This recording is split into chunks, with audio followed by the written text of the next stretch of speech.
好，即马拄啊好当咧休热，真侪少年人咧拢会出来找头路。根据劳动部的报告，这少年劳工有较侪的一寡产业违反劳基法的比例是上界悬的，而且真侪少年人伫咧工课场拄到这权益受损的时阵，其实拢较毋知影到底是要安怎来保护家己。所以民间团体是呼吁政府要加强劳动教育。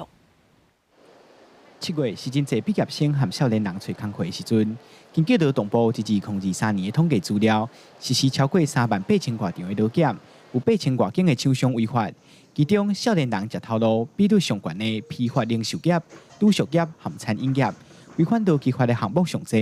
民间团体少年权益促进会表示，真侪少年人伫工课场拄到权利受损害的时阵，较毋知影要安怎保护家己，呼吁政府要加强劳动教育。一些违法的使用，他们其实不知道如何保全自己的权益，应该要积极推动劳动教育促进法，在校园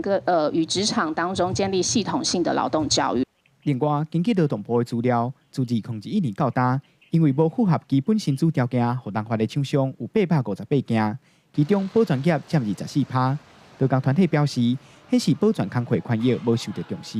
违法的比率高。过劳的状况嘛真严重，过劳造成的失能这4年大概有48例，结果保全占了18例，就是占了37%。然后过劳死更恐怖就是有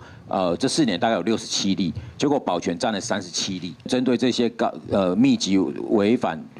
比例很高的行业，应该是要去加重它的处罚啦。台湾劳工阵线嘛呼吁政府除了制定上计工资法保护劳工的权益以外，嘛应该对违法比率高的产业加强劳检。不违法的厂商就要加强稽查，保障劳工的基本权益。记者桂宗林、林旭凯台北报道。